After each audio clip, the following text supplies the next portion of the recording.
ಅಡುಗೆ ಅನಿಲ ಮತ್ತೆ ದುಬಾರಿಯಾಗಿದೆ. ಗ್ರಾಹಕರಿಗೆ ಮತ್ತೆ ಬರೆ ಬಿದ್ದಿದೆ. ಗೃಹ ಬಳಕೆ ಸಿಲಿಂಡರ್ ದರ ಮತ್ತೆ ಹೆಚ್ಚಳ. ಗೃಹ ಬಳಕೆ ಸಿಲಿಂಡರ್ ದರ 29 ರುಗೆ ಹೆಚ್ಚಳ.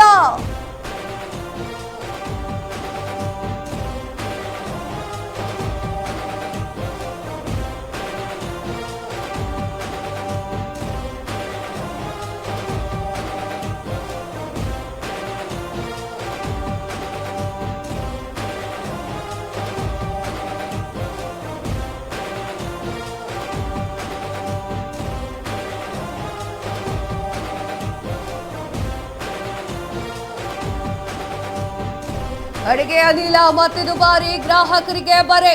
ಗೃಹ ಬಳಕೆಯ ಸಿಲಿಂಡರ್ ಮತ್ತೆ ಹೆಚ್ಚಳ. ಗೃಹ ಬಳಕೆಯ ಸಿಲಿಂಡರ್ ದರ 29 ರೂಪಾಯಿಗೆ ಹೆಚ್ಚಳ. 14.2 ಕೆಜಿ ಸಿಲಿಂಡರ್ನ ಬೆಲೆ 29 ರೂಪಾಯಿಗೆ ಏರಿಕೆ. ಕಳೆದ 3 ತಿಂಗಳಿನಲ್ಲಿ ಎರಡನೇ ಬಾರಿಗೆ ಬೆಲೆ ಏರಿಕೆ. ಇಂದಿನಿಂದಲೇ ಪರಿಷ್ಕೃತ ದರ ಜಾರಿಗೆ ಬಂದಿದೆ. ಬೆಂಗಳೂರಿನಲ್ಲಿ 915 ರೂಪಾಯಿನಿಂದ 944 ರೂಪಾಯಿ ಹೆಚ್ಚಳವಾಗಿದೆ.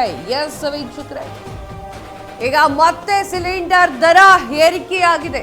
ಎಲ್ಲರೂ ಕೂಡ ಇಷ್ಟು ದಿನ ಸ್ವಲ್ಪ ಸೈಲೆಂಟ್ ಆಗಿದ್ರು, ಆಯ್ತಪ್ಪ ಇವಾಗಿಲ್ಲ ಅಂತ ಹೇಳಿ, ಸಿಲಿಂಡರ್ ಸಿಗ್ತಾ ಇದೆ ಅಂತ ಹೇಳಿ. ಆದರೆ ಈಗ ಮತ್ತೆ ಗೊತ್ತಾಗ್ತಾ ಇರುವಂಥದ್ದೇನು ಅಂದರೆ ಸಿಲಿಂಡರ್ ದರ ಮತ್ತೆ ಹೆಚ್ಚಳ ಮಾಡಲಾಗಿದೆ. ಗೃಹ ಉಪಯೋಗಿ ಸಿಲಿಂಡರ್ ಬೆಲೆಯನ್ನ ಇಷ್ಟರ ಮಟ್ಟಿಗೆ ಏರಿಕೆ ಮಾಡಲಾಗಿದೆ. ಸಾಕಷ್ಟು ಜನರು ಮಾತನಾಡ್ತಾ ಇದ್ರು, ಏನು ಅಂತಂದ್ರೆ ಈ ರೀತಿ ಆದರೆ ನಾವು ಹೆಂಗೆ ಜೀವನ ಮಾಡಬೇಕು ಅಂತೇಳಿ. ಹೆಂಗೆ ಜೀವನ ಮಾಡಬೇಕು? ಅವರ ಅಲ್ಲಿ ಯುದ್ಧದ ಸ್ಥಿತಿ ನಿರ್ಮಾಣವಾಗಿದೆ, ಯುದ್ಧದ ಪರಿಸ್ಥಿತಿ ಇದೆ, ಯುದ್ಧ ಮಾಡ್ಕೊಳ್ತಾ ಇದ್ದಾರೆ. ಸೊ ಆ ಒಂದು ಕಾರಣಕ್ಕಾಗಿ ಸ್ವಲ್ಪ ಕಷ್ಟ ಆಗ್ತಾ ಇದೆ.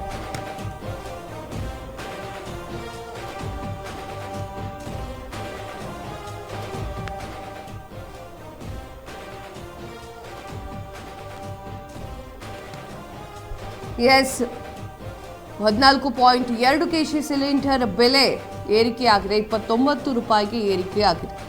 ಸಿಲಿಂಡರ್ ಖರೀದಿ ಮಾಡಲಿಕ್ಕೆ ಸಿಕ್ಕಾಪಟ್ಟೆ ಜನರು ಕಾಯ್ತಾ ಇದ್ರು. ಸೊ ಇದರ ನಡುವೆ ಅವರು ಬೆಲೆ ಏರಿಕೆ ಮಾಡಿದ್ದು ಸಿಕ್ಕಾಪಟ್ಟೆ ತೊಂದರೆ ಆಗ್ತಾ ಇದೆ.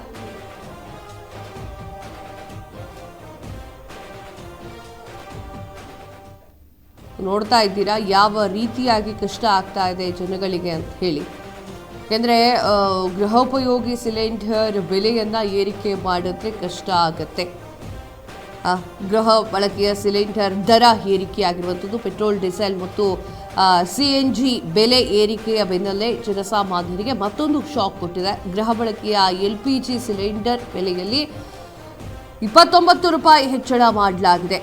ಕಳೆದ 3 ತಿಂಗಳಿನಲ್ಲಿ ನಡೆದಿರುವಂತಹ ಎರಡನೇ ದರ ಏರಿಕೆ ಇದಾಗಿದೆ.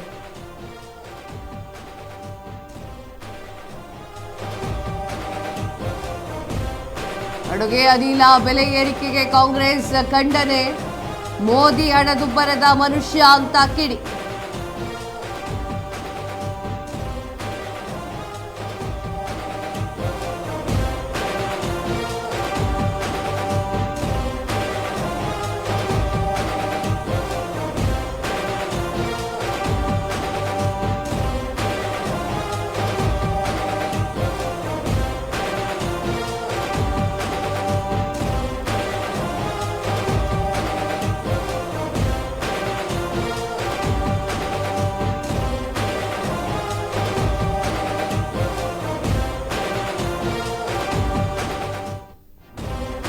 ಅಡುಗೆ ಅನಿಲ ಬೆಲೆ ಏರಿಕೆಗೆ ಕಾಂಗ್ರೆಸ್ ಖಂಡನೆ. ಮೋದಿ ಹಣದುಬ್ಬರದ ಮನುಷ್ಯ ಅಂತ ಕಿಡಿ. ಸಾರ್ವಜನಿಕರಿಗೆ ಹಣದುಬ್ಬರದ ಬರೆ ಅಂತ ಹೇಳಿ ವಾಗ್ದಾಳಿ.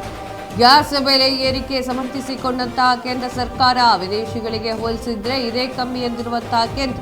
ಅಮೆರಿಕ, ಕೆನಡಾ ಸೇರಿ ವಿವಿಧೆಡೆ ಗ್ಯಾಸ್ ಬೆಲೆ ಹೆಚ್ಚಳ. 300 ರೂಪಾಯಿ ಉಜ್ವಲ ಸಬ್ಸಿಡಿ ಮುಂದುವರಿಯುತ್ತದೆ ಅಂತ ಹೇಳ್ತಾ ಇರುವಂತಹ ಕೇಂದ್ರ.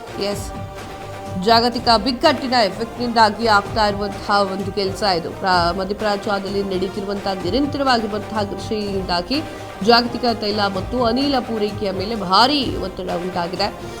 ಅಂತಾರಾಷ್ಟ್ರೀಯ ಮಾರುಕಟ್ಟೆಯಲ್ಲಿ ಇಂಧನ ಬೆಲೆಗಳು ಗಗನಕ್ಕೆ ಏರಲಿಕ್ಕೆ ಇದೇ ಕಾರಣ. ಮಾರ್ಚ್ 7 ಏನಿದೆ ಅದು ಪ್ರತಿ ಸಿಲಿಂಡರ್ಗೂ ಬೆಲೆಯನ್ನು 60 ರೂಪಾಯಿಗೆ ಹೆಚ್ಚಳ ಮಾಡಲಾಗಿತ್ತು. ಪ್ರಸ್ತುತವಾಗಿ ಮತ್ತೆ ಹೆಚ್ಚಳವನ್ನು ಮಾಡಲಾಗ್ತಾ ಇದೆ. ಇನ್ನು ಮೋದಿಯ ವಿರುದ್ಧವಾಗಿ ಕಿಡಿಕಾರಿದ್ದಾರೆ ಕಾಂಗ್ರೆಸ್ನ ಹಲವಾರು ನಾಯಕರು.